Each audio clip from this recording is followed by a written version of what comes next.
Bonjour, je vais vous parler des dilatations des branches.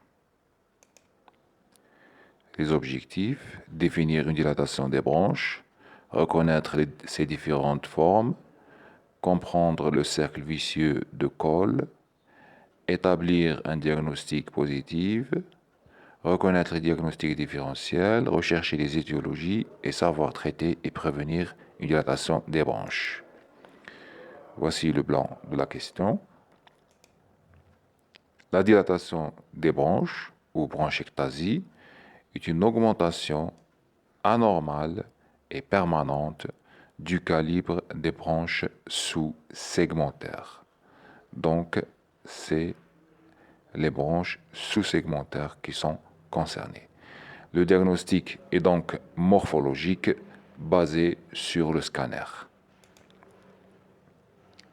L'intérêt de la question, c'est une maladie fréquente mais sous-estimée. Le diagnostic, il est parfois difficile. Le traitement reste toujours symptomatique. Il n'y a pas de traitement curatif. Le pronostic vital et ou fonctionnel est parfois engagé. Et on va parler du rôle crucial de la prévention. L'anapathe, les aspects microscopiques. Il y a prédominance dans les lobes inférieurs, notamment à gauche. Localisé ou bilatéral et étendu.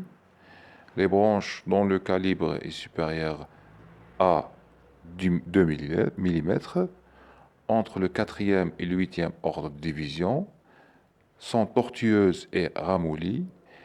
Les branchioles distales sont obstruées. Le parenchyme avoisinant peut être remplacé par un tissu fibreux. Voilà l'aspect normal d'une branche et voilà les aspects anormaux, ce qu'on trouve dans les bronchectasies. Donc ça, c'est une bronchectasie cylindrique en bague à chaton. Voilà, on voit ça, l'aspect en bague à chaton.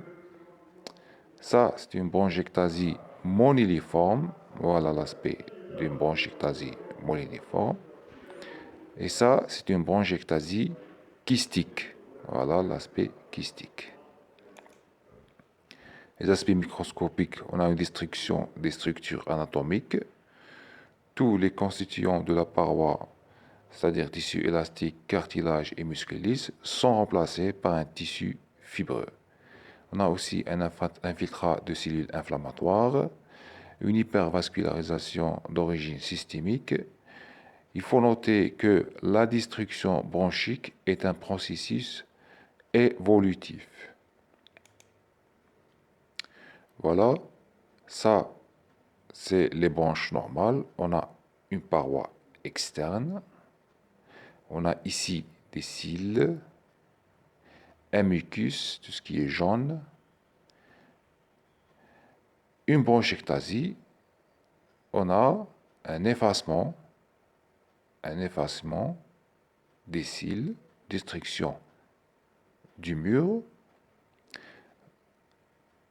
Quand on n'a pas du cil, quand il n'y a pas des cils, il y a perte des cils, le mucus va avoir un mauvais nettoyage du mucus. Du coup, le mucus va s'accumuler et les poussières et les bactéries avec. Qui dit bactérie dit infection. La physiopathologie, on va parler du cercle vicieux de Cole.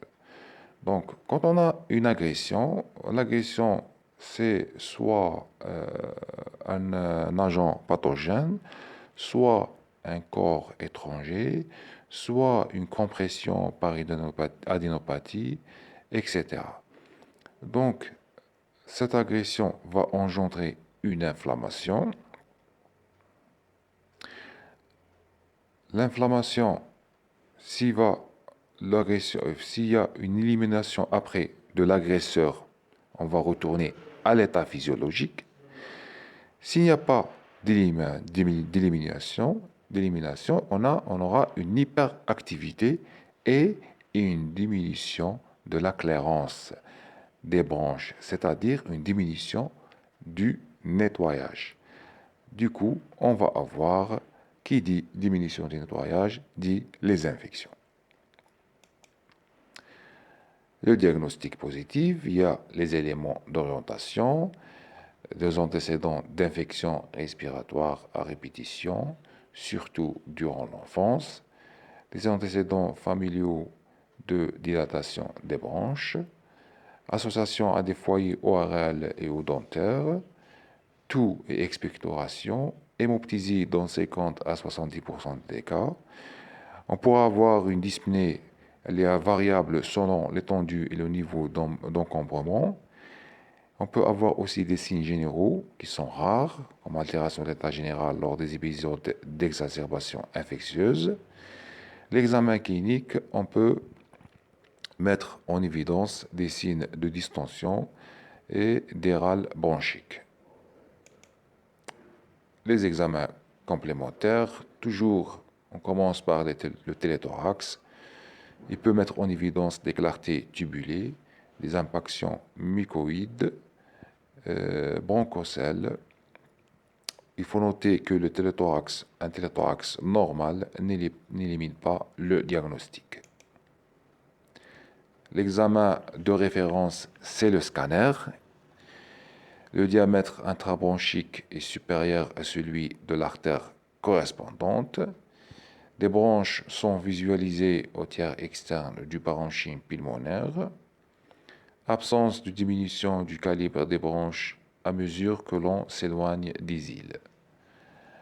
On peut ajouter la fibroscopie bronchique. Elle a intérêt dans le bilan étiologique en cas d'hémoptysie et pour faire des prélèvements bactériologiques protégés.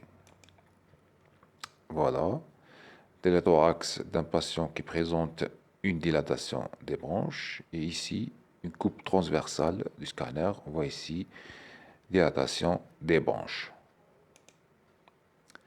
L'examen cytobactériologique des expectorations, il permet de suivre la colonisation bactérienne, de contrôler l'efficacité des antibiotiques en faisant un antibiogramme.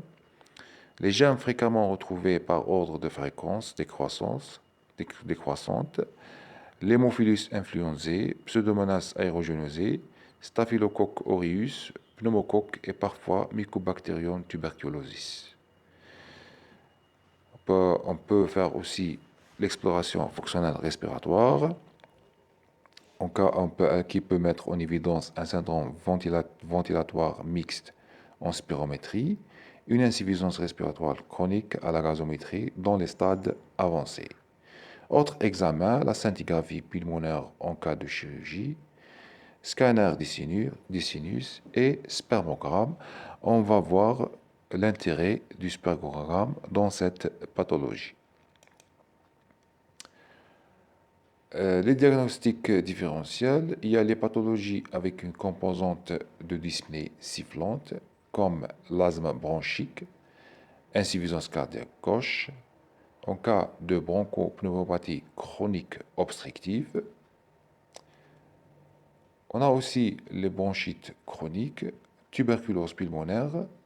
Dans ce cas, dans la tuberculose pulmonaire, les lésions sont situées plutôt dans la partie supérieure des poumons. On a aussi la pneumopathie interstitielle diffuse. Le diagnostic étiologique, on a les formes constitutionnelles, c'est-à-dire congénitales. Dans ce cas, l'atteinte est diffuse. C'est le cas de la mucoviscidose. Dans la mucoviscidose, il y a une mauvaise hydratation du mucus. Du coup, le mucus est il va être mal nettoyé. La progression du mucus est mauvaise. Du coup, il y a une accumulation des poussières et des bactéries et on va avoir des infections.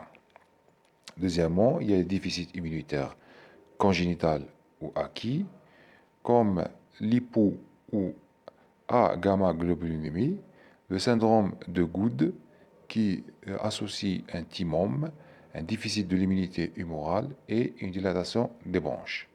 On a aussi anomalie de la fonction cilaire, comme les dyskinésies cilaires primitives, le syndrome de Cartagena et le syndrome de Young. Je vais mettre le point sur le syndrome de Young. Le syndrome de Young, on a parlé tout à l'heure d'un examen du spermogramme. Donc, dans le syndrome de Young, il y a association d'une azoospermie avec une dilatation des branches. On a aussi le syndrome de Williams-Campbell, syndrome de Mounier-Kahn, syndrome de Marfan et maladies des systèmes comme la polyarthrite rhumatoïde et le lupus érythémateux disséminé, etc. Les formes acquises, l'atteinte peut être localisée ou diffuse. Toute compression bronchique, que ce soit par une adénopathie, inhalation d'un corps étranger, tumeur bronchique, un reflux, le reflux gastro-œsophagien. Dans ce cas, il y a une inhalation de contenu alimentaire. Il y a les facteurs infectieux dans 50% des cas, comme la coqueluche, la pneumonie. Il y a l'aspergillose bronchopulmonaire, les inhalations toxiques comme l'ammoniac, l'oxyde de soufre. C'est ça. L'évolution, donc les formes localisées, les surinfections sont rares et bien tolérées.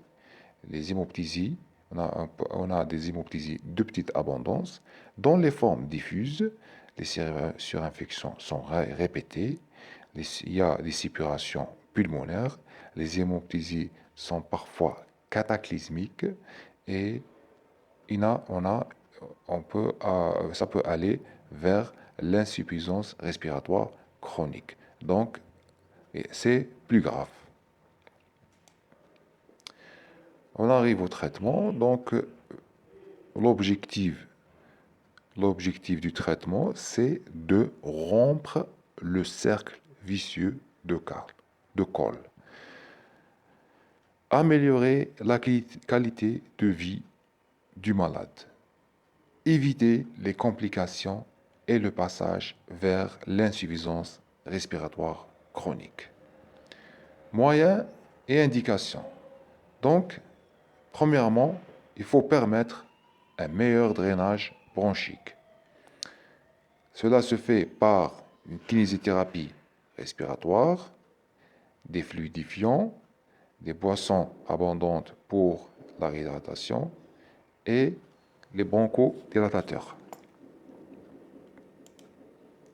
Deuxièmement, il faut contrôler la colonisation et les infections bactériennes bronchiques, réduire l'inflammation bronchique par des corticostéroïdes inhalés, traiter les complications non infectieuses et l'insuffisance respiratoire. Et cela se fait en traitant l'hémoptysie, gestion de l'insuffisance respiratoire chronique, et parfois on peut aller jusqu'à la chirurgie dans les formes localisées mal tolérées.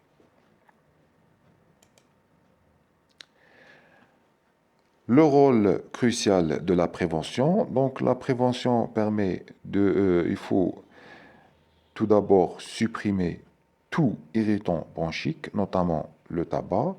Il faut rechercher et traiter tout foyer infectieux dentaire ou ORL. Prévenir des infections respiratoires par une vaccination contre le pneumocoque tous les 5 ans et un vaccin grippal tous les ans. Contre-indiquer les antitussifs, les sédatifs et les somnifères parce qu'ils favorisent l'infection. En conclusion, la dilatation des bronches est une maladie fréquente mais sous-diagnostiquée. Les complications sont dominées par l'hémoptysie, les infections récurrentes et le passage vers l'insuffisance respiratoire chronique. Son pronostic dépend de l'étendue des lésions, de la précocité de prise en charge et du terrain. Vu le caractère évolutif et irréversible de la maladie, la prévention reste la pierre angulaire de la prise en charge. Merci de votre attention.